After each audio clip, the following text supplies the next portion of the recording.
Hi guys, welcome to the last part of the FRCEM Intermediate SAQ High Yield section. There are a few important topics in this last session, so please watch it till the end and don't hesitate to share the video. Do not download these videos. Share the video. It's free for you to view. Use this knowledge to pass the exam. Use this knowledge to help the patients and keep your patients safe. So we'll start with lung protective ventilation. The questions here could be framed as, what do you mean by lung protective ventilation and what are you aiming to achieve? So lung protective ventilation is low tidal volume. It is based on the predicted body weight, not the actual body weight, around 6 ml per kg. And second is high PEEP. Third point, if you want to add, permissive hypercapnia. Low tidal volume, high PEEP, permissive hypercapnia. What are you going to achieve? It will reduce or prevent barotrauma, prevent volutrauma. It will prevent development of ARDS, adult respiratory distress syndrome. What is the differentiating point between acute lung injury and adult respiratory distress syndrome? FiO2. You will have to calculate the PaO2 FiO2 ratio. If it is less than 300 but greater than 200, it is acute lung injury. If it is less than 200, it is adult respiratory distress syndrome. Okay. Low tidal volume, high PEEP, permissive hypercapnia, to prevent ARDS, to prevent barotrauma, to prevent volutrauma. Ultrasonography. Very unlikely to be tested for the intermediate, but for the finals it will be there. It is useful to know if they put these questions in the intermediate.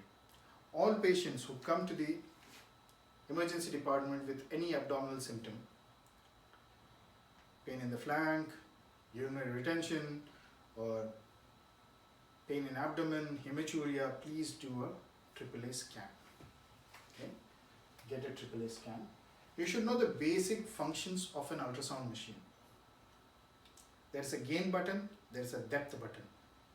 If you adjust the gain, it's like your brightness and contrast on the television. If you adjust the depth, you will be able to see a bigger area versus an area under focus. How would you improve the quality of the images? You can tell the patient to move, change in patient's position, or ask the patient to perform different maneuvers, like deep inspiration will bring the gallbladder or the kidneys further down and will be visualized well. Okay. Machine related, 2 buttons, adjust the gain, adjust the depth. Third, environment related, if you dim the light, the images become brighter. Okay. That is your AAA. Outer to outer diameter should not be more than 2.5 centimeter. Outer to outer. There is a free fluid seen between the lung, between the kidney. It's a right upper quadrant between the kidney and the liver. This is called as Morrison's pouch. So it can be in trauma settings. It's a positive fast scan, right? In peritonitis setting, it's hemoperitoneum or some peritoneal fluid there.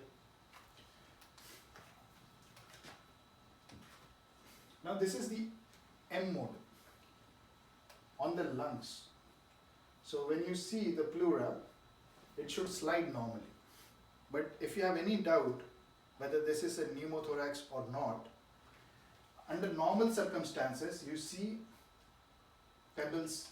Seashore sign. It's called a seashore sign.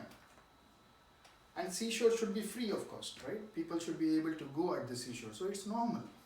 Imagine you put a tax on that. Imagine that for entering the seashore, you need to pay some money, get a barcode, and pay some money and enter there. That's not normal. That's pneumothorax. That's a barcode sign. Okay. There is free fluid around the heart. There is free fluid around the heart. That's your cardiac tamponade. Okay. Donut sign, seen in Interception. interception. If this patient is come with a rash, what diagnosis it is? We studied in the previous slide. A rash, Erythema. Oh, in the face. In the rash. What rash will be there? It will be a purpuric rash which will be non-blanching on the back of the leg, Henoch-Schönlein purpura. Right? They will come with interception. Don't forget to link things. Next is, this is the ultrasound of the side of the neck. Sternocleidomastoid is here, carotid artery is here, and the internal jugular vein is here. So when you press on the vein collapses. Okay. This is a diagrammatic representation of your groin. This is the skin, fascia lata, and this is the iliacus muscle. On the top of that is your fascia iliaca. The vessel is over here, artery, vein, and the nerve is over here, femoral nerve, lateral cutaneous nerve of the thigh. So here you're going to block. You'll use bupivacaine, maximum dose 2 milligrams per kg body weight. You will do stop before you block. Do you know what is stop before you block? yes. Check for the right patient, right side, just before you're injecting. And you should know where your intralipid emulsion is kept in the department. Post procedure, 5 minutes, 15 minutes, 30 minutes. Saturation, respiratory rate, pain score to be monitored. Let's talk about a little bit of OBGYN. Talking about HELLP syndrome and eclampsia. Okay? Any female in the reproductive age group is assumed to be pregnant. Okay? So you do a urine dipstick or urine beta HCG. Okay? Don't write UPT, urine for beta HCG, or urine pregnancy test. Now if they come with pain in abdomen beyond 20 weeks, if they come with beyond 20 weeks, if they come with raised blood pressure, edema and proteinuria, it is preeclampsia. If they get seizure, it becomes eclampsia. Okay. If they come with pain in abdomen and PV bleeding, it is Ectopic. beyond 20 weeks. Beyond 20 weeks. So if somebody comes with pain in abdomen beyond 20 weeks, it is placenta previa. It's painful bleeding. It's painless bleeding, placenta previa. If it's painful bleeding, it is abruptio placenta. Painless bleeding, previa, painful, abruptio placenta. There may be no bleeding through vagina in abruptio placenta. It's called as concealed abruption. So if the pain is out of proportion and the patient is still complaining of pain, involve the gynecologist if she is pregnant, because there may be concealed abruption. Okay. We talked about preeclampsia plus seizure is eclampsia.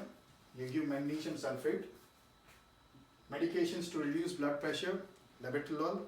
You can use methyldopa and hydralazine, but they are not used commonly because it can cause photosensitivity or drug-induced lupus. HELLP syndrome is hemolysis, elevated liver enzymes and low platelets. The definitive treatment for any of this condition Termination of pregnancy. not termination of pregnancy, delivery of the baby. Use the right words. Okay? Don't write cesarean section. Right? Delivery of the baby. Now how they will deliver, that is up to the examiner. Let's talk about traffic light. This, if you Google traffic light, you will see a chart which shows green, amber and red. Green goes home. Amber stays in the hospital or goes home if support is there. If parents are happy, they are able to take care, they live very close by to the hospital. Based on all these situations, amber can go home. The red ones get admitted in the hospital. Now people have to memorize this. How do we memorize this? If you remember the mnemonic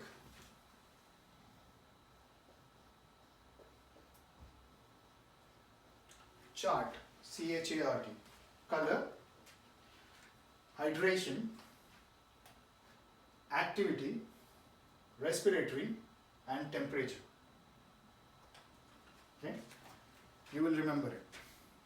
Now color, normal color baby is green. If he is a bit pale as reported by parent, then he becomes amber. If it's reported by physician as pale or ashen or grey or cyanosed, it becomes red. Then activity. In activity, that's it. Smiling baby, neutral baby, inconsolably crying baby. Right? Respiration is stable asthma. This is life-threatening asthma. Hydration, normal. Reduced urine output, dry mucous membrane. Here the skin looks very dry. In others, Kawasaki, fever for more than 4 or 5 days.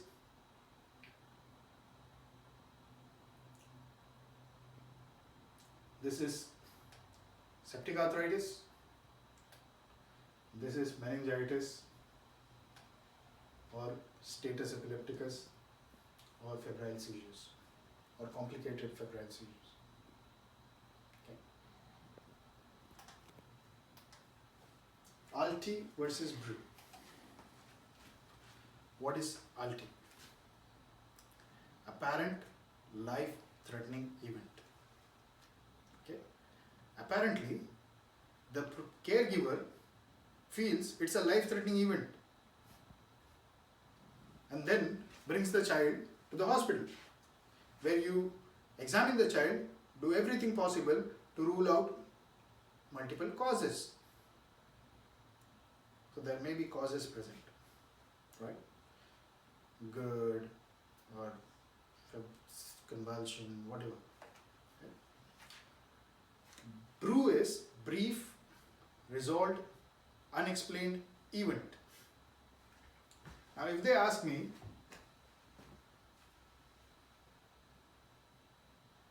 differentiate between brew versus Alti or define brew. It's a brief event lasting less than 1 minute usually. It is resolved by the time they present to the hospital, whereas Alti may not have resolved. Yeah. So Alti may not be brief. The definition was as perceived by the caregiver. Here you are defining, the provider is defining the condition as brief, resolved, unexplained. There are no cause found. No explanation. There might be causes. Okay. There is no age limit in RT. In brew, they say usually less than 1 year. There may be specific cause. There is no other explanation. Carer's perception, clinician's perception. 3 points, good enough. You still want some more, you can memorize these things. These are taken from Google, so you can Google it and see. However, I feel 3 points here, 3 points here is good enough. Young female is pregnant. Okay, so if she comes with abdominal pain, it is ectopic. If she comes with shortness of breath, she has pulmonary embolism. Okay. A young abdominal pain, please look at the genitals. Children, do not do a rectal examination. Please look at the genital. Young abdominal pain will be having testicular torsion. Okay. So always ask sexual history. Adult male or female, more than 60, triple scan. Black population has sickle cell. Bedside investigation is ECG, urinalysis, urine beta HCG. finger stick glucose, venous blood gas, arterial blood gas, portable chest x-ray. Read the question. If they say bedside test, these are the bedside tests. Lab investigations are hematology and biochemistry. One question they could frame is from your primary. They can ask you the knowledge of primary, just like I asked about abductor pollicis longus. Similarly, they can frame up questions. So, swelling of the leg is a common presentation. Cellulitis, DVT. Always think of compartment as well. So, it can be framed as name the compartments of the leg. 2 marks, and then we'll say anterior posterior. Remember, it is anterior compartment, posterior superficial, posterior deep, and then there is peroneus compartment. Okay. Know about common scoring systems for the exam purposes, because in your practice you will open a medcalc and do it, but in the exam, read the TIA scoring system. For TIA, what you will do? ABCD2. For stroke, you will do Rossier scale. For ACS, you will do hard score or TIMI score. For PE, you will use either British Thoracic Guideline or Wells score or Geneva score. For DVT, you will do Wells score. For AF, you will do Chadvask. For pneumonia, you will do Curb 65. This sums up the high yield topics for your FRCEM intermediate. These are based on my understanding of what topics could be tested, or if I would have been the examiner, what I would like my trainees to know. If this few videos have been useful, guys, I would be very happy if you pass the exam if you use this knowledge. But more than that, I'll be happy if you use this knowledge at bedside and save some lives, relieve somebody's pain and suffering. Take care of them who sees you as one who can solve their problems, and pass on this knowledge to others. Teach your trainees the right thing. Thank you so much. If there is anything, please do let me know in the comment section and I'll be happy to assist you. Thank you. Thank you.